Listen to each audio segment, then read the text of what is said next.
अगर आप civil service की तैयारी कर रहे हैं, ये बहुत महत्वपूर्ण है आपकी आप high quality science and technology के टॉपिक्स को ज़रूर से ज़रूर गो थ्रू में। देखिए, एक बड़ा इंटरेस्टिंग टॉपिक है कि जो सैटर्न का जो रिंग है, वो ब्राइट क्यों लगता है? इस पर एक बहुत अच्छी स्टडी हुई थी। सो देखिए, सैटर्न का रिंग है, अब इस पे रीज़न पूछा जा सकता है कि बताइए कि क्या रीज़न है?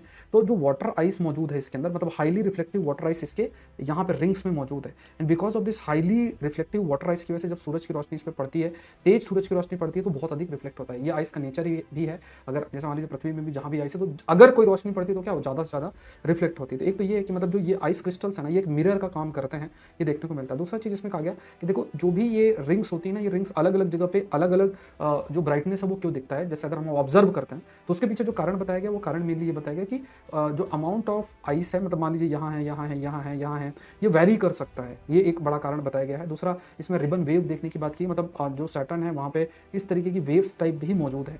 ये भी एक कहा गया जिससे हम रिबन वेव्स शब्द भी इस्तेमाल जो है वो करते हैं। तो ये पॉइंट्स याद रखना है। नेक्स्ट एक जो दूसरा एक टॉपिक होता है सीपी वायलेशन। देखिए, सीपी वायलेशन में आपको सी और पी का मीनिंग पता होना चाहिए।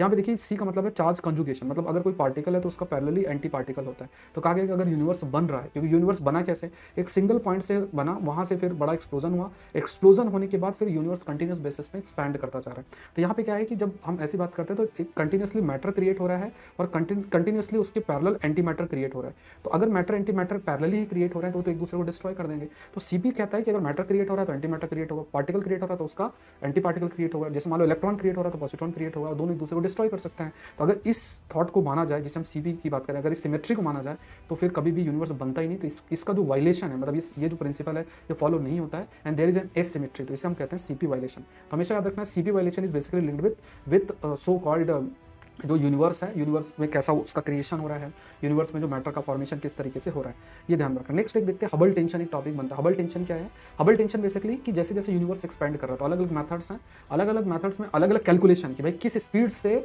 जो यूनिवर्स है वो एक्सपैंड कर रहा है। तो अलग अलग मैथड्स जो बताए गए हैं, तो सबका अपनी एक वैल्यू है। तो ये जो डिसएग्रीमेंट है, इसी को ही हबल टेंशन बोला जाता है। ये एक डिटेल डिस्कशन आप देखिएगा, एक पार्ट 1 एक ऑलरेडी मैंने कराया हुआ है, इसी चैनल के अंदर है। तो आप डिटेल डिस्कशन देखिएगा और कमेंट सेक्शन में बताइएगा अगर आपको पार्ट 2 की जरूरत जो है वो लगती है। अच्छा, एक और बड़ी इंटरेस्टिंग टॉपिक है, that is about the bat vaccination.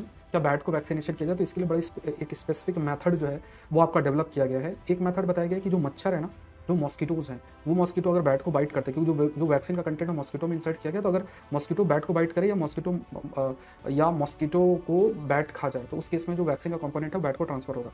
दूसरा एक बताया गया है कि जो वाटर है, उस वाटर में सॉल्ट जो है वो ऐड किया जाता है, और ये जो बैट्स होते हैं they are very attracted towards the salt. तो जैसे ही वो जाएंगे तो इसमें वैक्सीन का कंपोनेंट वाटर में मिला होता है, जैसे ही पानी को ड्रिंक करेंगे, वो वैक्सीन का कंपोनेंट इन तक रीच कर सकता है। तो ये कुछ नए मेथड्स डेवलप किए गए हैं